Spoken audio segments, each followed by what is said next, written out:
En Aragón Radio, Historia de Aragón, con Sergio Martínez y Santiago Navascués.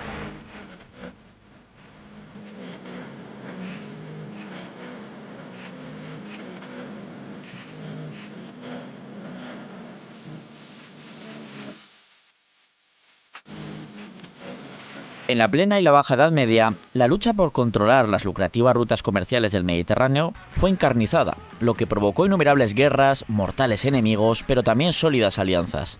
Y es que, siguiendo la máxima que dice que el enemigo de mi enemigo es mi amigo, la Corona de Aragón, inmersa en aquella lucha sin cuartel, acabó forjando alianzas con la Serenísima República de Venecia para enfrentarse a lo largo y ancho del Mare Nostrum a la República de Génova. ¿Cómo fue la participación de la Corona de Aragón en las guerras veneciano-genovesas? Soy Sergio Martínez, en la técnica está Joel Belda y te doy la bienvenida a este viaje por la historia de Aragón en Aragón Radio.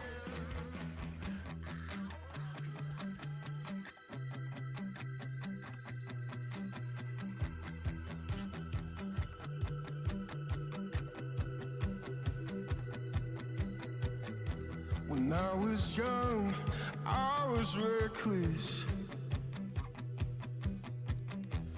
trying to be cool, maybe skip school.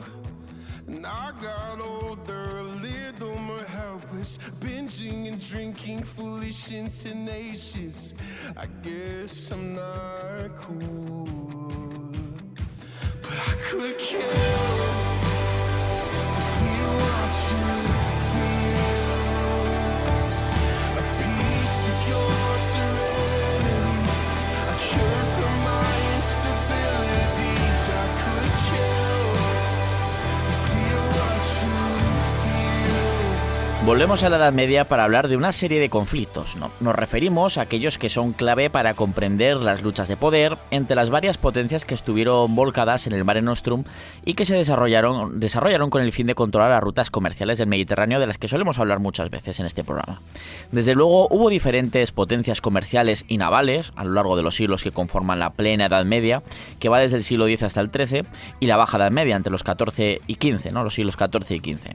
Por ejemplo, pues podemos ver la República de Pisa, que a pesar de estar situada esta ciudad en el interior, llegó a tener importancia antes de acabar siendo finalmente absorbida por otras potencias.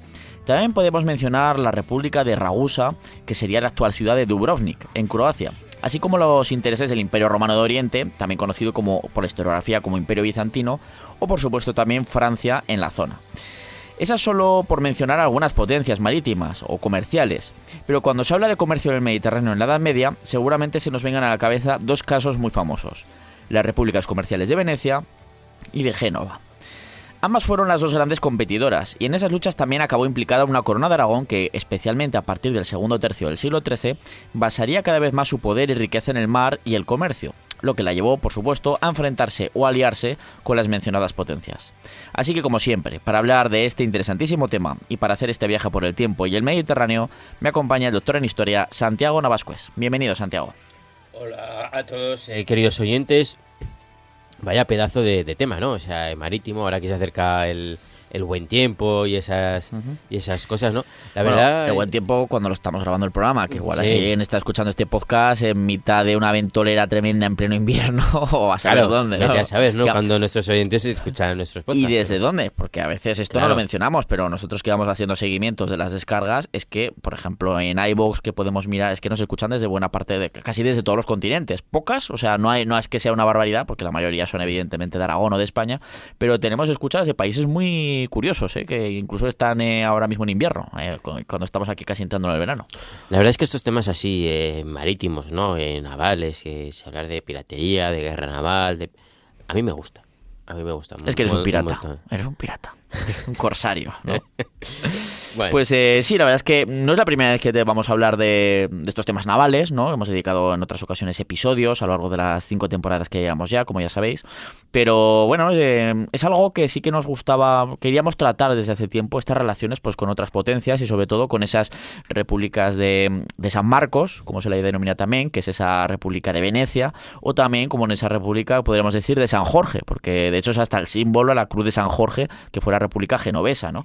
Y bueno, vamos a empezar por hacer un pequeño repaso a los orígenes de estos dos curiosos estados dedicados al comercio, como fueron esas repúblicas mercantiles de Venecia y de Génova, antes de pasar a hablar de los conflictos que tuvieron entre ambas y de qué manera estuvo inmersa en ellos la corona de Aragón, que ya lo vamos adelantando, se pegaron muchas tortas, muchísimas tortas, ¿no?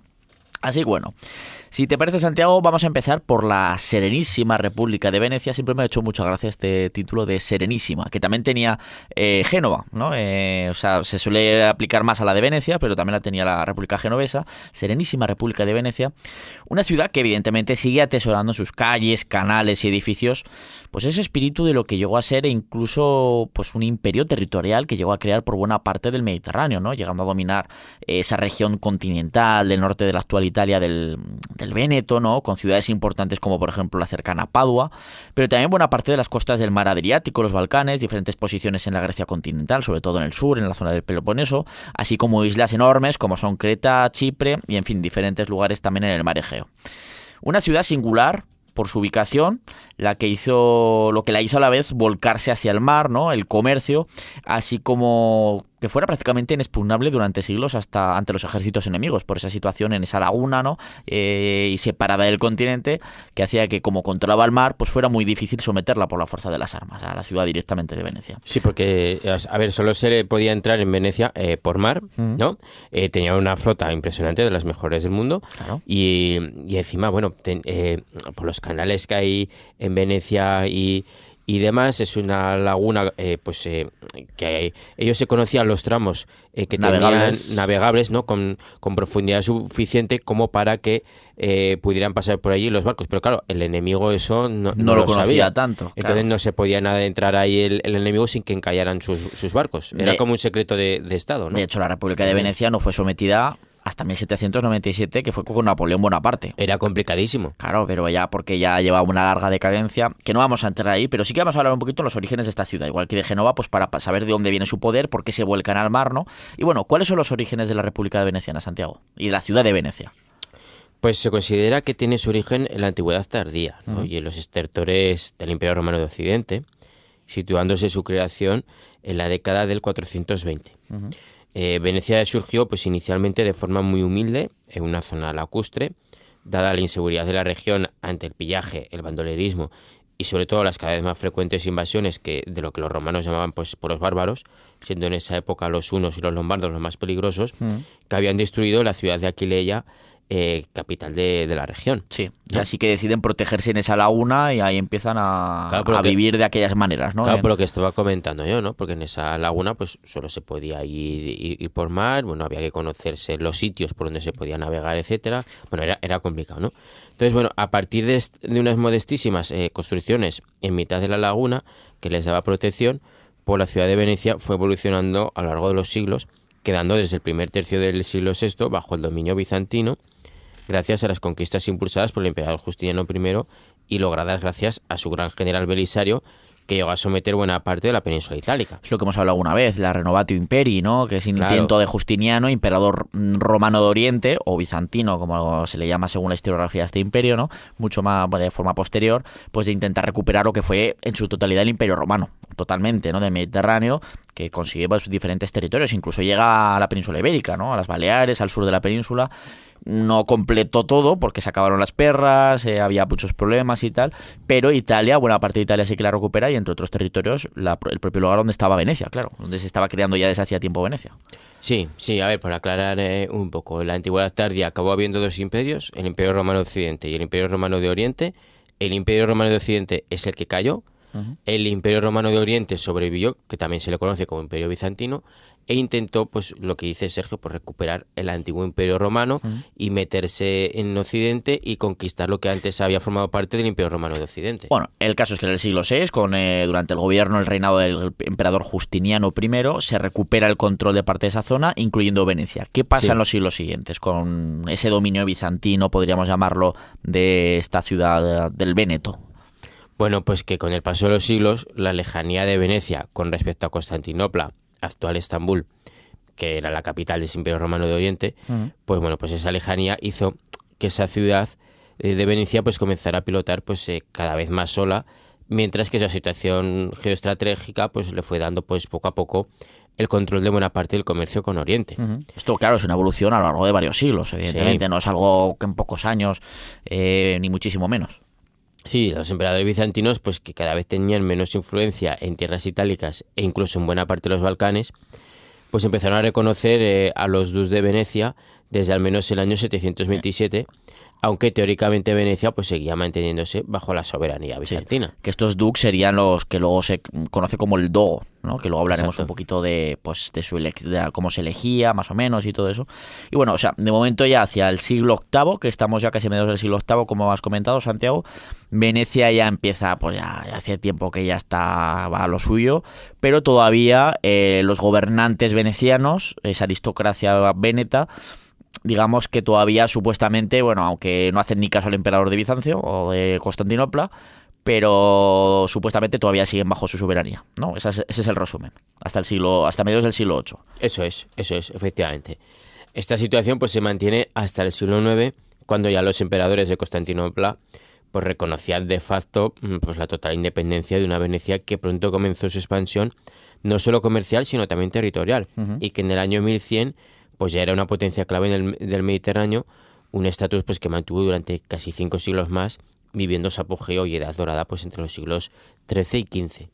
Vale. Aquí podemos ver que desde muy pronto, por ejemplo, Venecia, ahí ya pues fue creando esa república, esa serenísima república, como forma de gobierno, ¿no? Es curioso que se formara pues este tipo de estado, sobre todo en aquella época, que estaban muy de moda las monarquías, etcétera, ¿no? Pero bueno, cuyo poder residía, el poder de esta República Veneciana, residía en las élites comerciales, evidentemente, que basan su comercio, o sea, su poder, su riqueza, estando en un lugar en el que no se podían dedicar a la agricultura o la ganadería y a ser terratenientes, pues se basan en el comercio, ¿no? En el mar. Están obligados prácticamente por su situación. Esa situación que les da protección, pero a la vez les empuja a otras vertientes como es esta, ¿no? A convertirse en lo que se llama una talasocracia, que luego hablaremos un poquito de ello, ¿no?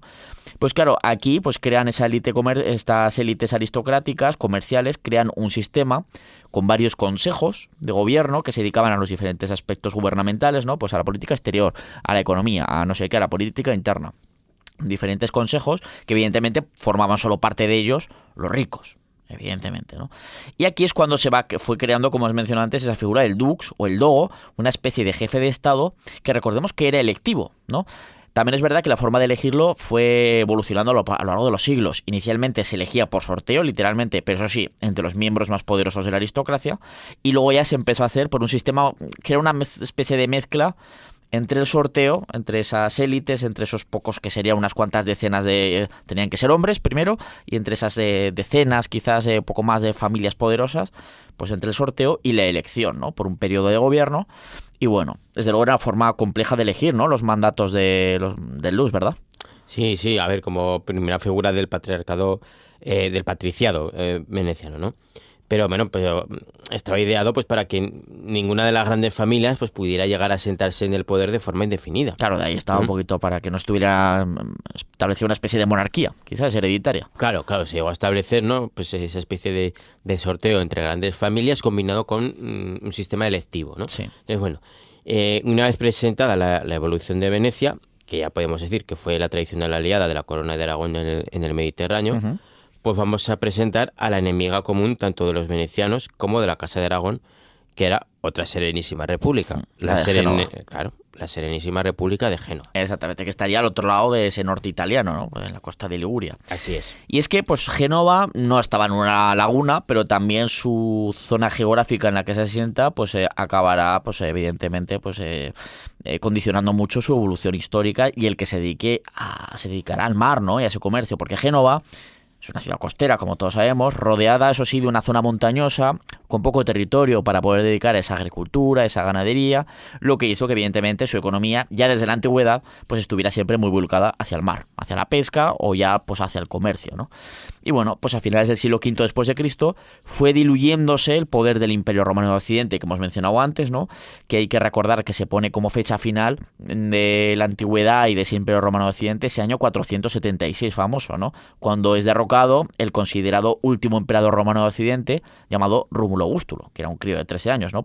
Y es derrocado por el rey de los ostrogodos, primos hermanos de los visigodos, de nuestros amigos los visigodos. Pero claro, hay que recordar que eso es una fecha como casi cualquier otra, la del 476. Pues el fin del poder de Roma es gradual, ¿no? Y no es de un día para otro. Siempre lo decimos, ¿no? En el año 476 la gente no se acostó en la antigüedad y siendo romano y se despertó un día diciendo, chico, qué medieval me siento voy o qué ostrogodo me siento, ¿no? No, es algo muy gradual, ¿no? Y bueno, ni mucho menos fue esta situación, pero con estas fechas, poniendo estas fechas, siempre decimos que se consigue un poco simplificar un poco el relato de un periodo mucho más complejo, siempre es más complejo de lo que se suele pensar. Sí, a ver, al final, o sea, estos límites de las eras, ¿no? Que tenemos, que si aquí en esta fecha acaba la Edad Antigua y empieza la Edad Media y al final son unos límites puestos de manera artificial por los historiadores, ¿no? Siglos después. Y que es por comodidad, ¿no? Para decir, venga, tú te dedicas a investigar hasta aquí y tú investigas a partir de aquí y ya está, ¿no? O sea, es por comodidad, sí. pero nada más. El caso es que, bueno, una vez que ha caído, podríamos decir, digamos, que ha caído el poder del Imperio Romano de Occidente, en la zona de Liguria, de Génova, ¿qué poderes se van sustituyendo y poniendo ahí en esa región durante los siglos siguientes? Pues tenemos el poder ostrogodo, ¿no? Que son primos hermanos de los visigodos, hasta que buena parte de Italia pues es conquistada ya en el siglo VI por los bizantinos, tal y como os hemos contado pues hace un rato al hablar del origen de la República Veneciana. Pero ese poder bizantino pues se irá diluyendo con la irrupción del pueblo germánico de los lombardos, que se hicieron pues con buena parte de Italia, especialmente el norte de Italia, incluyendo la ciudad de Génova. Que de hecho ha acabado dando nombre a esa región de Lombardía donde está Milán, pues, cuya capital es Milán, por ejemplo. Otros lombardos, ¿no? Claro. Así es, ¿no?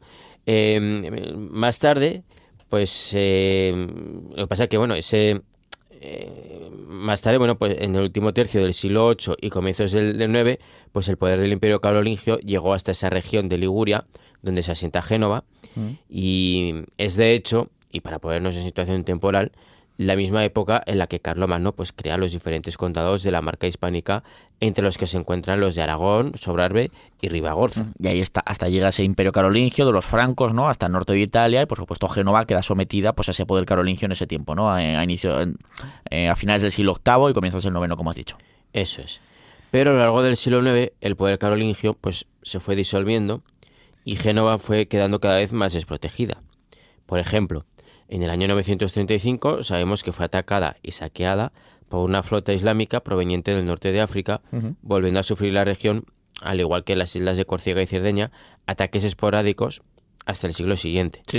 Incluso hasta principios del siglo XI sabemos que hay ataques en la zona, ¿no? Claro.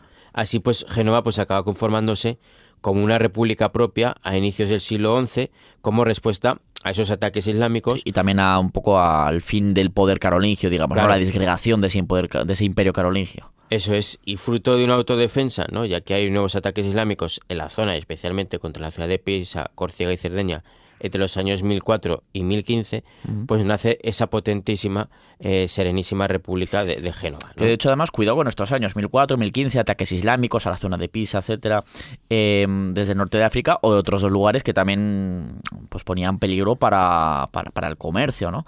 Recordemos que esto será importante incluso un siglo más tarde. Es que justo un siglo más tarde, hacia el año 1115 aproximadamente, la República de Pisa se alía con el Condado de Barcelona para intentar conquistar Mallorca, porque desde ahí se producían muchos ataques. Esto lo hemos hablado en época de Ramón Berenguer III, ¿no? Que fue el primer intento de conquista cristiana de Mallorca, pero bueno, al final se acaba quedando en un proceso de saqueos y lo acaban abandonando. Pero es curioso que se producen esos ataques islámicos tan al norte, o sea, en costas del norte, del sur de Europa, hasta una época pues tan avanzada, claro. Sí.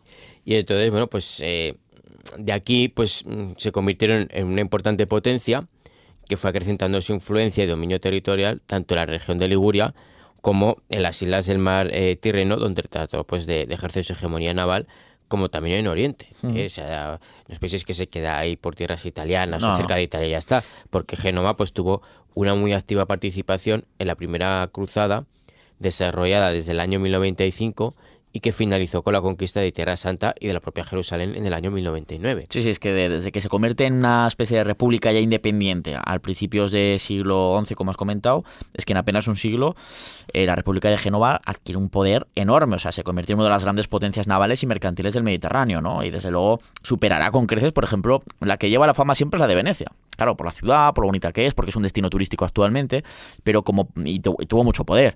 Pero es que Génova, lo veremos luego más tarde, durante mucho tiempo, o sea, fue muchísimo más poderosa incluso que la de Venecia y llegó a tener también importantes adquisiciones territoriales tanto en el Mediterráneo occidental como en Oriente. Sí, con el paso de los siglos logró territorios incluso en la península de Crimea. Aquí que te hago un apunte. ¿Te acuerdas cuando hablamos de lo de la peste negra que llega en 1347-48? Viene precisamente de una ciudad llamada por entonces Cafa, que estaba en Crimea, que era genovesa y que es asediada por la Horda de Oro, pues un imperio ahí que había en esa zona, que empiezan a enfermar con peste negra en el campamento de la Horda de Oro y empiezan a lanzarles dentro de la ciudad los cadáveres con las catapultas. Y es cuando salen los genoveses en barcos, llegan a la costa italiana, todos medio muertos, y desde ahí se expande la enfermedad por toda Europa. Y pasa lo que pasa. Pues venía de esta ciudad en Crimea que hasta esa época, estamos hablando de mediados del siglo XIV, pertenecía a la República de Génova, en un lugar tan lejano como Crimea.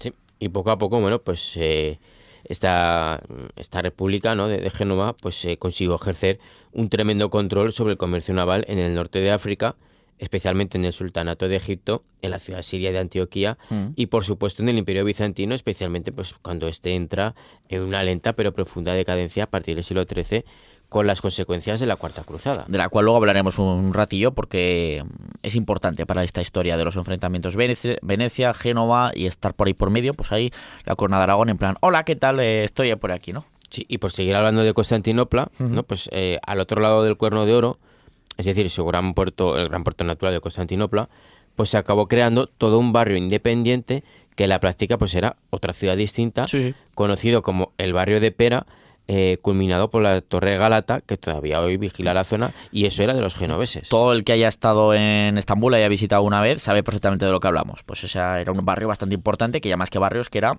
una ciudad enfrente de otra ciudad, con sus propios gobernantes, sus propias leyes, que era una colonia genovesa de comerciantes que estaba en ese nudo comercial tan importante ahí en los Dardanelos y en el Bósforo, que unía Oriente y Occidente, ¿no? Como sigue haciendo hoy en día Estambul, que es el nombre actual de la ciudad, de Constantinopla.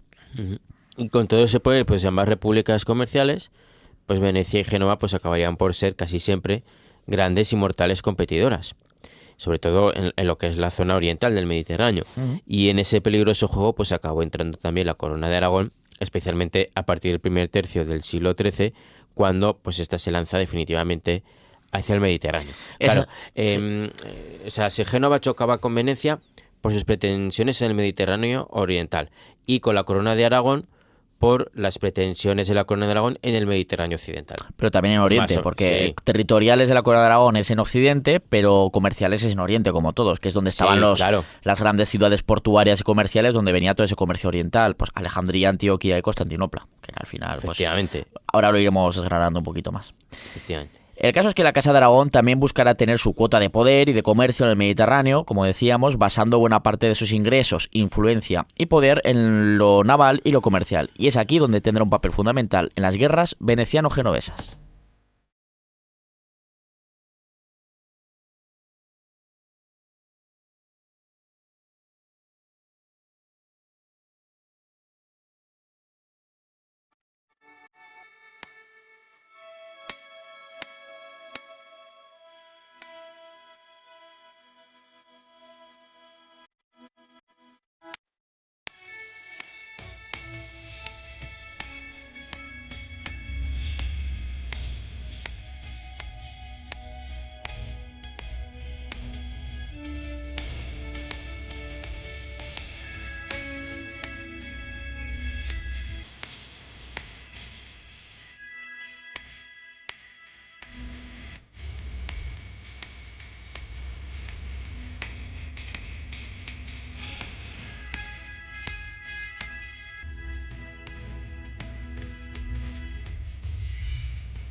Continuamos con este periplo, pero antes es verdad que ahora estábamos comentando en fuera de micrófono que hemos dicho que se nos ha ido un poquito la pinza, porque seguro que algunos habéis estado, además nos lo podéis poner en comentarios, que estaréis pensando, oye, han dicho que Odoacro era ostrogodo. No, los ostrogodos vienen un poquito después. Odoacro, que es verdad que luego la historia de los ostrogodos en Italia acaban creando un reino, pero el que le pone al último supuesto emperador romano de Occidente, este Rómulo Augustulo, era de los érulos, este Odoacro. O sea, que seguro que alguno le ha saltado el alarmita y ha dicho, oye, esto se ha equivocado. Nos hemos dado cuenta, nos hemos dado cuenta. Sí, nos hemos dado cuenta a tiempo para rectificar y decir que efectivamente, pues eso, Odoacro, rey de los érulos, depone a Rómulo Augusto, el último emperador del Imperio Romano. Que hay quien dice que además que este Rómulo Augusto realmente era un usurpador, que no le pertenecía al trono, pero bueno, eso es otra historia. Sí, y luego llegan los ostrogodos un poquito después. Exactamente, simplemente pues para aclarar las cosas. Oye, que es que al final son muchos datos y a veces se nos mezclan también a nosotros las cosas. El caso es que seguimos en esa situación y aquí ya nos metemos de lleno en esa corona de Aragón, metiéndose pues en esas guerras veneciano-genovesas como son conocidas, ¿no? Y también en esos juegos de alianzas, Génova, Venecia, con Aragón, etcétera, etcétera. Y el caso es que a pesar de las malas relaciones que la corona de Aragón y la República de Génova, que os hemos contado 1000 veces, ¿no? Pues llegaron a tener, esto no fue siempre así. No siempre la corona de Aragón o la casa de Aragón y esta República de Génova se llevaron a matar. Incluso llegaron, a veces colaboraron e incluso llegaron a liarse en algunos momentos, ¿no? O a colaborar en diferentes campañas militares cuando a ambas partes, por supuesto, les interesaba. Esto siempre son juegos de intereses. Esto, como siempre, como sigue siendo actualmente la política, etcétera, ¿no? La economía. Ya hemos comentado antes, por ejemplo, que los genoveses crean su república a inicios del siglo XI, ¿verdad? Pero es que a finales de ese siglo, y sobre todo a comienzos del siguiente, cuando se erige ya en una... Es en ese momento cuando se erige una auténtica talasocracia. Es decir, ¿qué significa talasocracia? Pues una importante potencia cuyo poder se basaba en el mar y en el comercio, ¿no? Y ese salto lo da por su participación en la mencionada Primera Cruzada. Pero también participó en otras campañas militares en el occidente mediterráneo. No solo los genoveses se quedaron en la parte oriental del Mediterráneo, ¿no? Especialmente en la lucha contra los musulmanes que incluso habían llegado a atacar a la propia Génova, como os mencioné antes. Por ejemplo, vamos a ver dos importantes participaciones genovesas en la misma península ibérica, además en muy poquito espacio de tiempo, ¿verdad? Mediados del siglo XII, que además esto involucrará a lo que empezará ya a ser en esa época, todavía no se la conoce en ese momento como tal, pero en lo que acabará siendo la corona de Aragón. Así que, ¿cuáles son esas dos situaciones, Santiago? Bueno, pues ambas expediciones estuvieron amparadas por la bula de cruzada que dio el Papa Eugenio III para luchar contra el Islam en Al-Ándalus, y que fue aprovechada tanto por el rey Alfonso VII de León como por Ramón Berenguer IV, conde de Barcelona, y ya por entonces Princes de Aragón y gobernante del Reino de Aragón, con ese título de Princes Aragonum, que decía desde el año 1137 en nombre de su suegro, el rey Ramiro II el Monje. Porque ya en ese momento del que vamos a hablar ahora, pues en 1137 ya se había acordado esa futura boda con Petronila, que claro, como era una niña, pues que no, era la heredera al trono aragonés. Exactamente. Está ya prometido, aunque la boda no se hace hasta 1150. Es que era una niña en 1137. Tenía un año solo Petronila. También es una niña cuando se casa, también hay que decirlo, ¿no? Pero bueno, ya desde entonces Ramón Berenguer IV, como ya hemos dicho en muchas ocasiones, ya gobernaba el reino aragonés en nombre de su suegro, Ramiro II el Monje. Entonces, bueno, el primer caso, ¿no? Esa ayuda a los castellanos, pues llegó en el año 1147, cuando Alfonso VII de León, que recordemos que era hijo de la reina Urraca y por lo tanto hijastro por unos años de Alfonso I el Batallador, pues este señor organizó una campaña militar para conquistar la ciudad de Almería. Esta pues era una ciudad muy codiciada gracias a su importancia como puerto comercial con el Magreb, y a pesar de que no tenía conexión territorial directa, pues el monarca leonés trató de conquistarla ya entonces, ¿no? Para ver esa obsesión por lograr este enclave almeriense en manos musulmanas todavía, os recomendamos escuchar, por ejemplo, el episodio 11 de la cuarta temporada, en el que os contamos cómo fue el intento, mucho más tarde, de Jaime II de Aragón de conquistar también Almería, pero en este caso no en el año 1147, que es el que os estamos contando ahora, sino en el año 1309. O sea, que es que había obsesión con Almería, chicos, o sea, pues por conquistar esta ciudad, pero por esa importancia como puerto comercial que tenía con respecto a esa zona del norte de África, del Magreb y tal. Es que, a ver, de los puertos mediterráneos españoles era uno de los mejores, ¿no? Este puerto de Almería, ¿no? Entonces, bueno, el caso es que en 1147, pues Alfonso VII pues organizó una campaña para hacerse con esa ciudad, en la que participaron también tropas aragonesas y catalanas, así como una flota catalana para bloquear el puerto almeriense. Ese bloqueo naval fue realizado conjuntamente con la flota que la República de Génova envió. O sea, que aquí colaboran perfectamente, sí, unos y otros. Sí. O sea, la ciudad fue conquistada e incluso por los acuerdos previos, pues los genoveses consiguieron 1/3 de las posesiones y riquezas de la ciudad, aunque, bueno, pues esta ciudad se acabaría perdiendo apenas 10 años más tarde al frente del Imperio Islámico almohade, ¿no? Que invadió la península ibérica. Al año siguiente de la campaña de Almería, fue Ramón Berenguer quien quiso aprovechar esa bula de cruzada papal para organizar la conquista de Tortosa, ¿no? En la que también participaron muy activamente los genoveses y, una vez más, cuando se logró conquistar la plaza en el año 1148, consiguieron parte del botín y de las propiedades de la ciudad. Exactamente, o sea que vemos aquí perfectamente en esos momentos, a mediados del siglo XII, pues una colaboración genovesa, la República de Génova, no a cambio de nada, evidentemente, pero que participa en la península ibérica en 2 campañas en la que está metida pues esa incipiente corona de Aragón que estamos hablando, ¿no? Ya pues con las conquistas leonesas, en este caso de Almería, y la conquista, pues ya en este caso de lo que será la Casa de Aragón, de la ciudad portuaria de Tortosa. Claro que los genoveses vienen aquí encantados, ¿no? Y salían encantados con la corona de Aragón. Bueno, no sé si encantados o no, pero bueno, participan, colaboran, sí, etcétera, porque también se llevan beneficios, evidentemente. Ahora que la corona de Aragón vaya allí, a tierras italianas, eso ya es otra cosa. O a Oriente. O a Oriente, eso ya es otra cosa. Y es aquí cuando se producirá ese cambio en el siguiente paso que vamos a dar, ¿no? Porque ya vamos, esto lo hemos visto a mediados del siglo XII, pues vamos al siguiente, al siglo XIII, ¿no? La corona de Aragones en ese momento vio cortadas sus aspiraciones territoriales, ya lo sabéis que hemos hablado algunas más recientemente, ¿no? Al norte de los Pirineos, ¿no? En esa gran corona de Aragón que se quería hacer desde la zona de Occitania, el Languedoc, desde hasta el Ródano y por el sur hasta el Ebro. Claro, eso se empieza a ver cortado por esa enorme derrota que se produce en el año 1213 en la batalla de Muret, con Pedro II el Católico, pero que además se ve definitivamente ya cortado más adelante, con el hijo de Pedro II, es decir, con Jaime I el Conquistador, cuando firma con Francia el Tratado de Corbeil en el año 1258, que sepulta las posibilidades que todavía podía tener entonces la Casa de Aragón de ejercer al menos cierta influencia en esa zona del actual sur de Francia, ¿no? De Occitania. Y claro, debido a ese cierre, de ese intento de expansión por esa zona, la corona de Aragón, a partir de entonces, se lanzó, sobre todo a partir de Jaime I, ¿no? Hacia el Mediterráneo. Con Jaime I ya se conquistan las Baleares y Valencia. Claro, y después de aquí ya no pueden expandirse más por el Andalus, claro, por los acuerdos llegados con Castilla. Exactamente. Y los siguientes monarcas, Pedro III el Grande, Alfonso III, Jaime II, Alfonso IV, esos continuarán ya esa expansión definitiva por el Mediterráneo, claro, tanto territorial como comercial. Claro, ¿a dónde van a mirar esos monarcas? Si por al Andalus ya no se puede, por el norte de los Pirineos tampoco, pues es que solo queda el Mediterráneo para expandirse, ¿no? Que aún hay alguna expansión territorial en la península ibérica, sí, como la que hace Jaime II en la zona de Murcia. Claro, pero contraviniendo tratados. No, y por guerras y tal. Por guerras y tal, pero bueno, ya exactamente, ya es una corona, la corona de Aragón muy volcada hacia ese comercio y hacia ese Mediterráneo. No les quedaba otra, ¿no? Otra vía de expansión. Entonces, bueno, desde entonces la Casa de Aragón basó buena parte de su poder e influencia en su fuerza naval y también sacaba gran parte de sus recursos pues del comercio mediterráneo. Algo que la llevó finalmente pues a meterse en los jaleos con el resto de potencias que competían por ello y que nos ha llevado pues a hacer este episodio, ¿no? Es ahora cuando la corona de Aragón dice, oye, yo también quiero pues participar, ¿no? Quiero recibir mi tajada del pastel y yo también me quiero meter por Italia, incluso por Oriente, ¿no? ¿Por qué no? Que es cuando Génova pues empezará a torcer el morro, cuando ve una competidora más, a un garito que ya estaba bastante sobresaturado, ¿no? Que además ahí veremos, ahora está más, aunque ya había habido choques previos, pero también será en esta época, a partir de esta época, cuando empezarán también los conflictos precisamente entre estas dos mortales enemigas que fueron Venecia y Génova, en la que acabará metida la corona de Aragón, como vamos a ver, ¿no? Pero bueno, esa es un poquito la situación. Y la pregunta que toca hacer ahora es, ¿en qué momento se vuelven enemigas mortales, como acabo de decir, las repúblicas de Venecia? ¿En qué momento, o sea, cuál es lo que acaba provocando el estallido, ¿no? Entre Venecia y Génova, y cuándo se empieza a meter por medio la corona de Aragón, Santiago? Pues lógicamente ambas ciudades, ¿no? Venecia y Génova, comenzaron a chocar entre sí conforme se fueron expandiendo territorialmente y sobre todo pues cuando se convirtieron en duras competidoras por el comercio.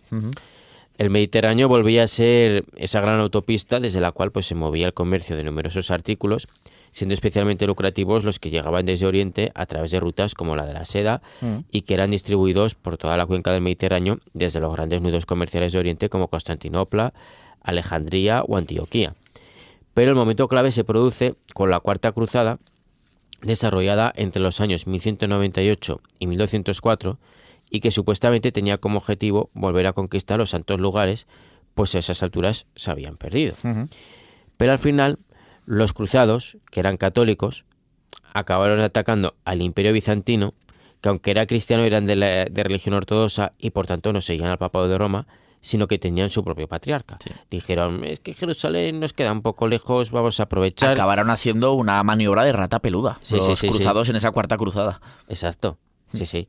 Y bueno, pues fueron ahí, se plantaron en Constantinopla, que no se lo esperaban, ¿no? Y bueno, sí que no se esperaban que les atacaran a ellos, porque realmente los emperadores bizantinos estaban haciendo llamamientos a Occidente para luchar contra el avance islámico ya en Anatolia. Exacto. Y para recuperar los altos lugares y todo esto, como se había iniciado la primera cruzada años antes. Y le recibieron con los brazos abiertos sin pensar que les iban a atacar a ellos, ¿no? Pero pues dijeron, bueno, ya que estamos aquí, se produjo estos son ortodoxos que no son católicos, pues a por ellos. Sí, ¿no? Pues el caso es que Venecia, que además había pertenecido, hemos dicho al principio del programa, en su momento, a ese Imperio Romano de Oriente, ese Imperio Bizantino, pues ahora el hijo vuelve a casa y vuelve arrasando con todo, porque Venecia estuvo muy metida dentro de aquella campaña, de esa Cuarta Cruzada, porque con ella, o sea, fue parte importante de que la Cuarta Cruzada, en vez de dirigirse a Tierra Santa, se acabara dirigiendo contra el Imperio Bizantino y contra Constantinopla, porque quería dar un duro golpe a unos de sus máximos competidores por el comercio, que eran precisamente esos bizantinos, ¿no? Querían quedarse con todo el comercio y para eso querían arrasar prácticamente con ese Imperio Bizantino. La propia ciudad de Constantinopla fue atacada y finalmente fue saqueada y brutalmente además en el año 1204. Además hay un famoso cuadro de un pintor francés, Eugène Delacroix, que tiene una serie de cuadros que son las tres masacres, son tres cuadros de... Pues una de esas tres masacres, una de ellas está precisamente dedicada a la entrada de los cruzados en Constantinopla arrasando con todo, ¿no? Ese año 1204. Uh-huh. Aquí, pues eso, los emperadores bizantinos tuvieron que marcharse durante prácticamente medio siglo hacia Anatolia, la actual Turquía, ¿no? Mientras sus posesiones en torno al mar Egeo es que fueron repartidas entre varios de los señores occidentales que participaron en esa cruzada, creándose, por ejemplo, el llamado Imperio Latino de Constantinopla, que era católico, evidentemente, ¿no? Y aquí, pues evidentemente, los venecianos participaron, por ejemplo, en el saqueo de la ciudad de Constantinopla. Y aquí se ve uno de los grandes ejemplos. La famosa escultura de una cuadriga que hay en la Catedral de San Marcos. ¿De Venecia? Sí, que ahora la que se ve en la fachada es una copia porque exacta, ¿no? Pero la original se metió dentro porque ya sufría mucho por el tema del salitre, de los siglos y tal.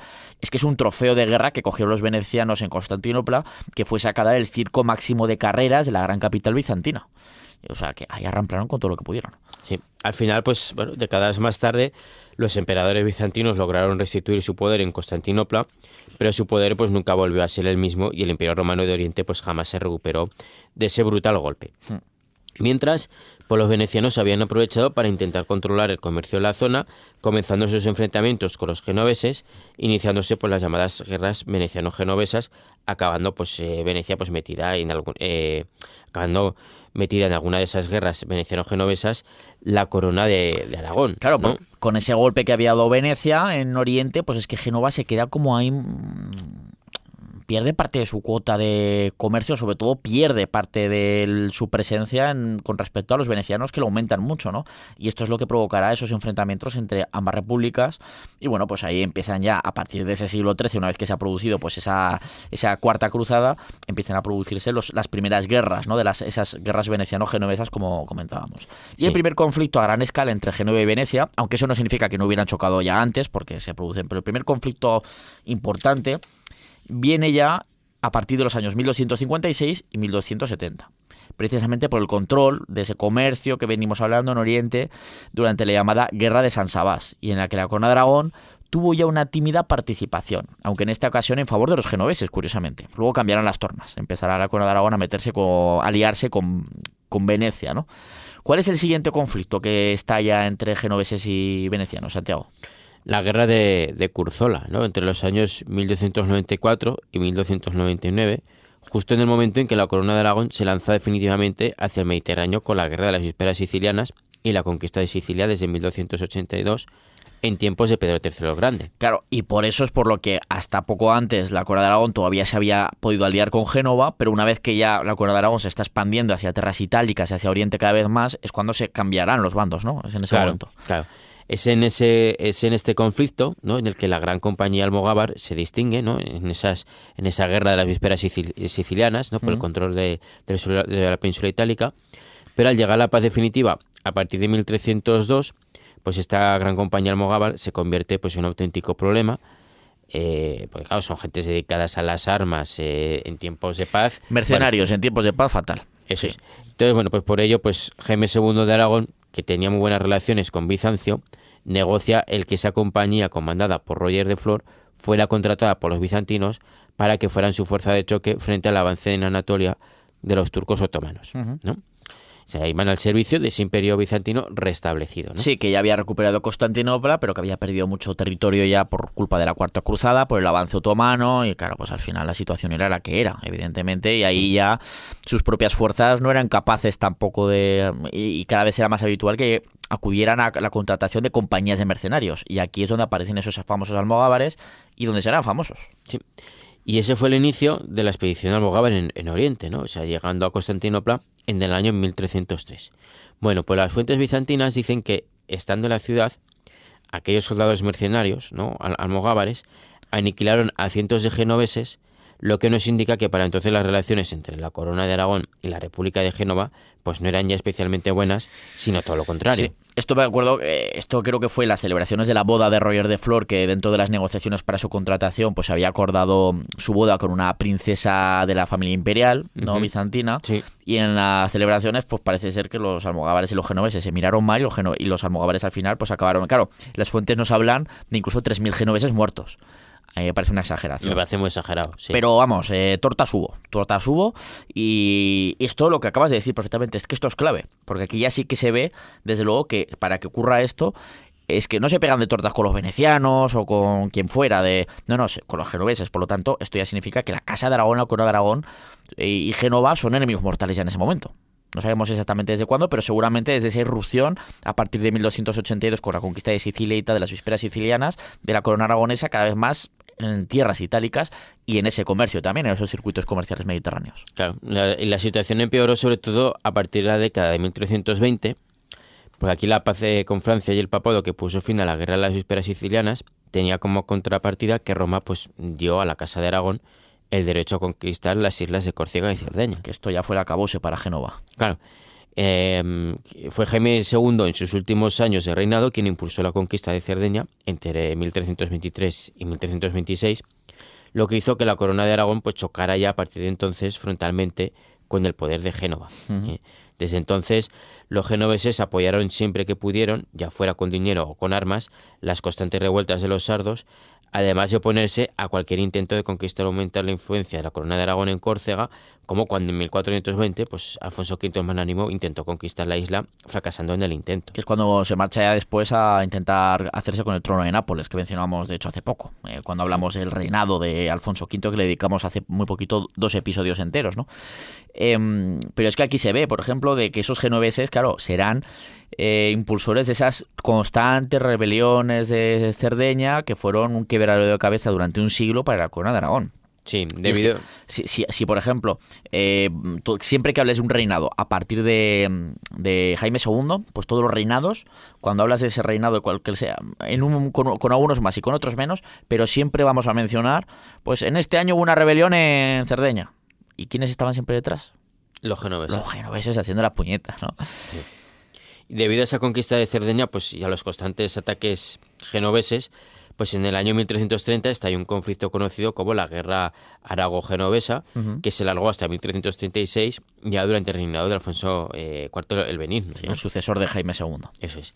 Esta guerra pues fue eminentemente marítima, aunque también hubo ataques con flotas a la costa, como los de la Corona de Aragón, que en 1331 pues atacó Mónaco y Mentón y asedió Savona y la propia Génova, gracias a que la flota pues estaba formada por 40 galeras y 30 leños. Estamos hablando de una flota considerable. Sí, aunque finalmente pues acabó retirando a Cerdeña. Bueno, 70 naves, sobre todo 40 galeras, era una fuerza formidable. Y además aquí, esto seguramente muchos oyentes no lo conocerían, este dato, que en 1331 en la Corona de Aragón atacó Mónaco. No sé si bajarían para echar un blackjack o alguna cosa. Una partidica de mus, ¿eh? Bueno, el caso es que los ataques fueron constantes por una y otra parte. aunque estuvieron principalmente limitados al escenario itálico desde la misma Liguria, ¿no? Esa zona donde está Génova, hasta Sicilia. Finalmente, al poco de subir al trono, tras la muerte de su padre Alfonso IV, pues Pedro IV el Ceremonioso firmó la paz en ese mismo año de 1336, también gracias a la intervención del Papa Benedicto XII, ¿no? Cerrando así un conflicto de esta guerra aragó-genovesa en la que la corona de Aragón pues consiguió, sí que sacó al menos algún beneficio, que fue dominar, por ejemplo, la siempre ciudad rebelde de Sassari, en el norte de la isla de Cerdeña, pues que había recibido hasta entonces pues un importante apoyo genovés y que gracias a esa guerra pues se ha eliminado al menos temporalmente, ¿no?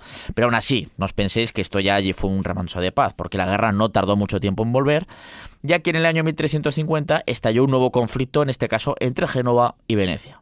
Sí, en aquellos tiempos pues el poder naval genovés era muy superior al veneciano, por lo que la Serenísima República de San Marcos buscó entonces la alianza directa de una corona de Aragón que seguía viendo cómo los genoveses pues apoyaban bajo mano las rebeliones de los sardos. Así, el dogo Odus de Venecia envió en enero de 1351 a un embajador a Perpiñán que se entrevistó con el aragonés Bernat de Cabrera, embajador a su vez de Pedro IV el Ceremonioso.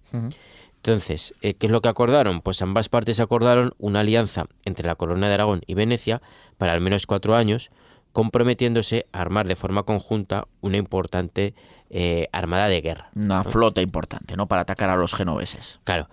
Los escenarios principales de este conflicto pues fueron en Oriente y en Cerdeña.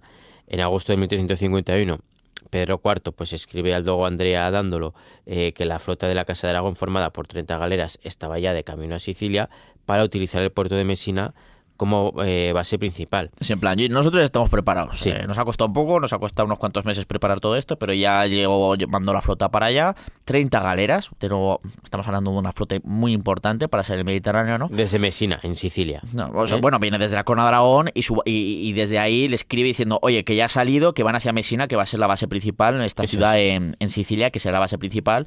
Y desde cuando ya se coordinan, pues desde Mesina, la flota seguirá, ya al año siguiente saldrá ya hacia el mar Egeo y ahí se junta por fin con la flota veneciana, ¿no? Acudiendo entonces esta flota combinada, Veneto pues aragonesa podríamos llegar a llamar, ¿no? Acudiendo entonces hasta el estrecho del Bósforo, donde está Constantinopla, recordemos, para atacar a la flota genovesa que por sí sola, o sea, era lo suficientemente poderosa como para igualar solo los genoveses el número de barcos enviados por Venecia y la corona de Aragón. O sea, ahí vemos la diferencia de poder que tenía Génova ya en esa época, ¿no? Que era una potencia talasocrática naval muy importante.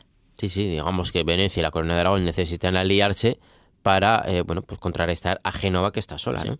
Entonces, finalmente, el 13 de febrero de 1352, pues ambas flotas, que sumaban aproximadamente 120 galeras entre las de Venecia, Génova y la corona de Aragón, Joder el número, ¿eh?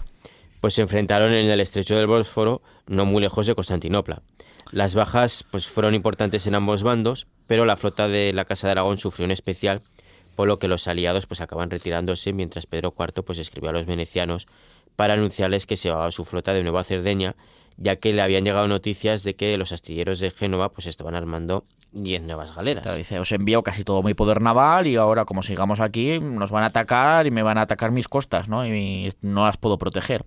Claro. Fue entonces cuando el escenario de la guerra volvió al occidente mediterráneo, produciéndose en agosto del año 1353 una batalla frente a la ciudad sarda de Alguer, ¿no? Donde se habla esto que se dice el alguerés, ¿no? Este dialecto del catalán, creo que es, o se habla catalán, no sé cómo, que yo filólogo pues no soy, evidentemente, ¿no? El caso es que esta batalla aquí sí supuso una aplastante victoria de la flota combinada de la corona de Aragón y de Venecia frente a la flota genovesa, ¿no?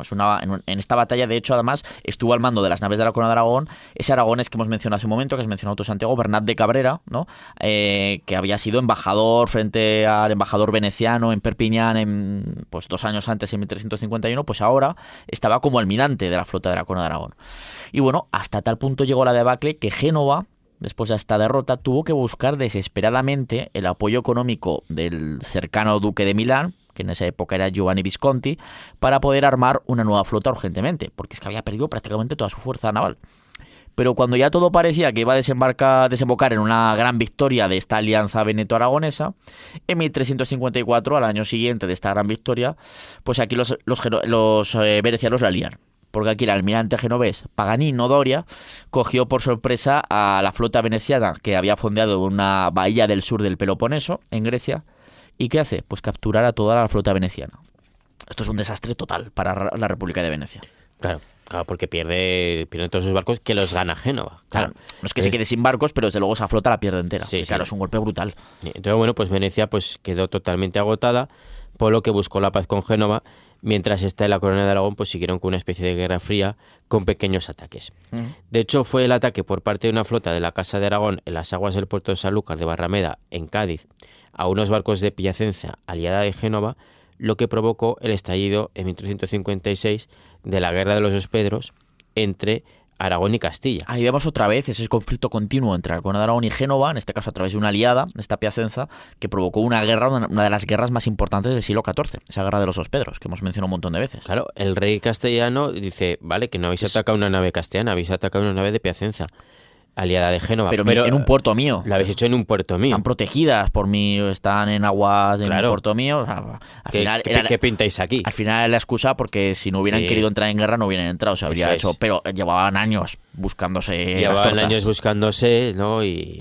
Y aquí es cuando esa guerra entre Pedro IV el Ceremonioso y Pedro I el Cruel, de Castilla. Sí. Y desde luego no fue la última vez pues que la Corona de Aragón y Génova pues se verían las caras, pues esta última pues siguió apoyando a las rebeliones sardas hasta bien entrado el siglo XV. Mientras que Alfonso V tuvo que enfrentarse también en algunos momentos a las flotas de Génova durante su guerra de conquista del Reino de Nápoles, la cual te contamos con todo detalle en el episodio 7 de la 4ª temporada. Sí. Como apunte, por ejemplo, en esas guerras por conquistar a Alfonso V el trono de Nápoles, en el año 1430... Alfonso V de Aragón. Alfonso V, perdón, ¿cuál he dicho? No, pero de Aragón. Sí, claro, Alfonso V de Aragón para conquistar Nápoles. Pues en 1435 la flota genovesa es que infligió una durísima derrota a la de la Corona de Aragón en la batalla de Ponza.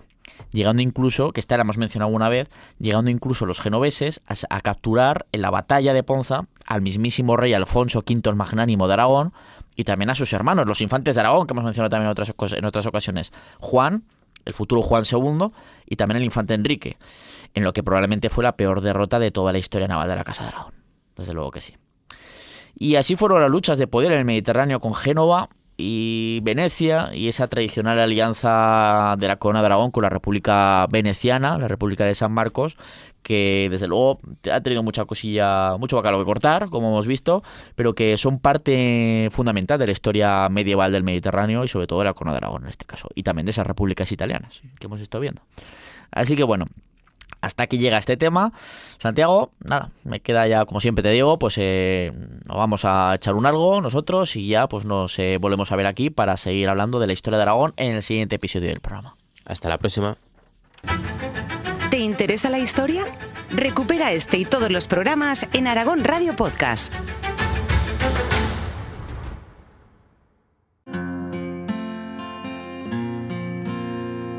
Y hasta aquí llega este episodio en el que esperamos, como siempre, que hayáis disfrutado del tema que hemos elegido y que hayáis disfrutado tanto como nosotros, que nos lo hemos pasado genial investigando y tratando este tema.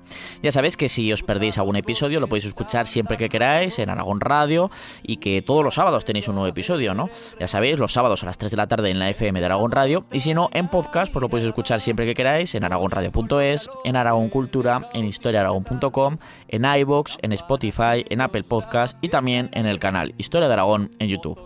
Dejadnos siempre, como siempre os decimos, vuestras opiniones, vuestros comentarios, suscribíos a nuestros canales y recomendadnos a vuestros conocidos, a vuestros amigos, a vuestras familias, para entre todos seguir divulgando cada vez más la historia aragonesa. En la técnica hemos tenido a Joel Belda y te esperamos en el próximo programa para seguir haciendo historia, como no, en Aragón Radio. Historia de Aragón con Sergio Martínez y Santiago Navascués. Que yo no soy menos.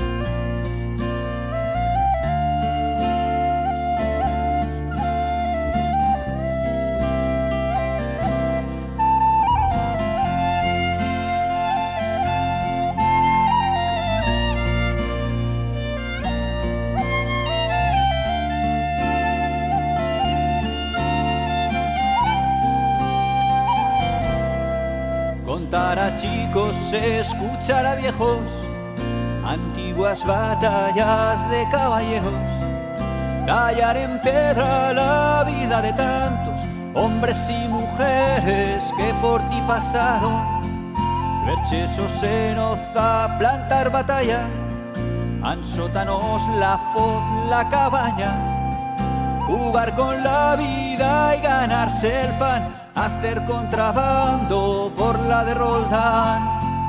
Quedo callado si preguntan que eres tú para los que te buscan. Pirineo, Pirineo, cada uno que busque, que yo no soy menor.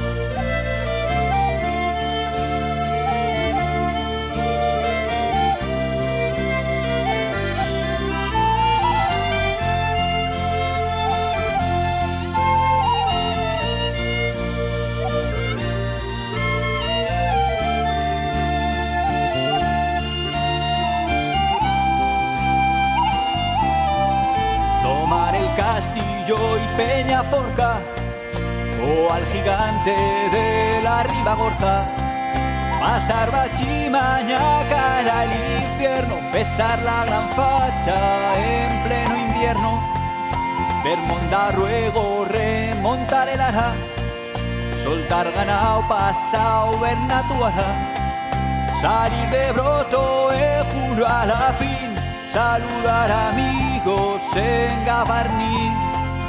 Quedo callado si preguntan que eres tú para los que te buscan. Pirineo, Pirineo, cada uno que busque, que yo no soy menor.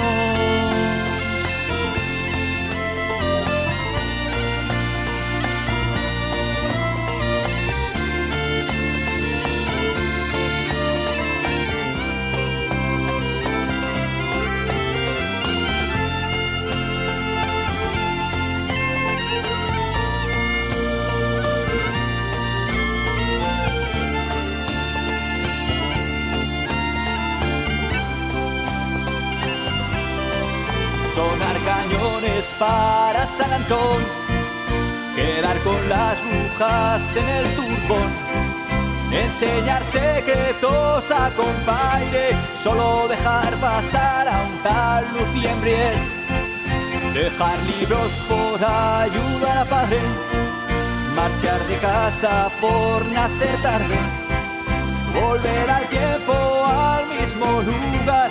Todos han cambiado, pero tú estás igual. Quedo callado y preguntar que eres tú para los que te buscan. Pirineo, Pirineo, cada uno que busque. Y quedo callado si preguntan que eres tú para los que te buscan. Pirineo, Pirineo, cada uno que busque, que yo no soy menor.